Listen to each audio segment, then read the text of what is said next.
মহিলা সাহাবী এসেছেন, এসে নবীজিকে বলছেন, ইয়া রাসূলুল্লাহ তাহিরনি, আমাকে পবিত্র করুন, আমি একটা অন্যায় করেছি, আমি বিশাল একটা অন্যায় করেছি। নবী সাল্লাল্লাহু আলাইহি ওয়াসাল্লাম বলছেন, কি করেছো তুমি? তখন সে বলছে, আমি জিনা করেছি। নবী সাল্লাল্লাহু আলাইহি ওয়াসাল্লাম বলছেন, বাসায় যাও, বাসায় গিয়ে আল্লাহর কাছে তওবা করো, আল্লাহ পাক মাফ করে দেবেন। নবীজি এটাকে হাইড করতে যাচ্ছেন, কারণ কি, যখন আপনি কেস আদালতে নিয়ে যাবেন তখন তো উপায় নাই, আপনাকে তো বিচার করতেই হবে। তুমি বাসায় ফিরে যাও, তওবা করো, আল্লাহ মাফ করে দিবেন। সে মহিলা নাছোড়বান্দা, না আমার বিচার করে দেন, আমার বিচার করে দেন, পরকালে আমি শাস্তি পেতে চাই না, দুনিয়াতে আমার বিচার করে দেন। নবী সাল্লাল্লাহু আলাইহি ওয়াসাল্লাম বলছে, তুমি কি গর্ভবতী হয়েছো? হ্যাঁ, জেনার কারণে আমি গর্ভবতী হয়ে গেছি। এরকম হচ্ছে না এখন, ওই যে অ্যাবর্শন করছে না, ওই যে ক্লিনিকে গিয়ে, এটা ট্রেন্ড হয়ে গেছে, হইল, সমস্যা কোথায়? কি এমন হয়েছে? আমার কি কেরিয়ার নষ্ট হয়ে গেছে? ফ্যামিনিস্ট নোংরা মেয়ে কোথাকার।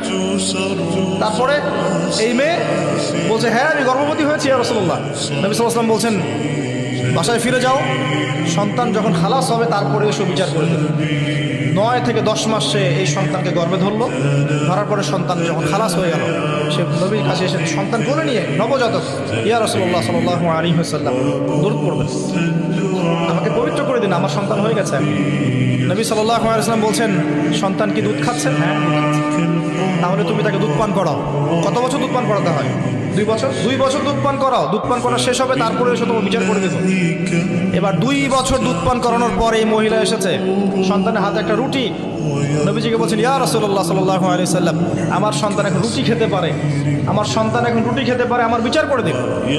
তখন নবী সাল্লাল্লাহু আলাইহি ওয়াসাল্লাম বলছেন, সাহাবীরা, তোমাদের মধ্যে কেউ কি আছো এই সন্তানের দায়িত্ব নিবে? একজন আনসার সাহাবী বলছেন, আমি দায়িত্ব নিব।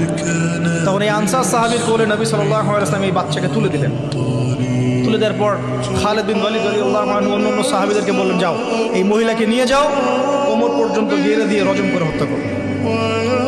এবার এই মহিলাকে নিয়ে যাওয়া হচ্ছে, একটা কথা বানিয়ে বলছি না, আপনার আলেম ওলামা যারা আছেন জিজ্ঞাসা করবেন কওমি মাদ্রাসা।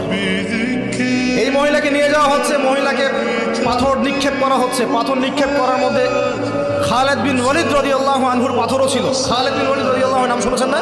বীর সাহাবী, তিনি পাথর নিক্ষেপ করেছেন একটা।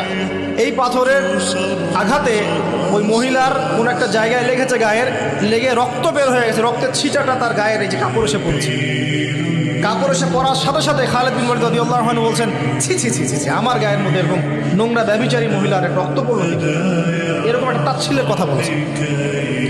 তখন নবী সাল্লাল্লাহু আলাইহি ওয়াসাল্লাম বলছেন, হে খালিদ তুমি থামো, হে খালিদ তুমি চুপ করো, তুমি জানো এই মহিলা এই 2 বছরে 3 বছরে এত তওবা করেছে আল্লাহর কাছে, এই সমস্ত তওবা যদি মদিনাবাসীর মধ্যে বন্টন করে দেওয়া হয় তবুও কম হয়ে যাবে। আর আমি এখন দেখছি মহিলা জান্নাতে সাঁতার কাটছে।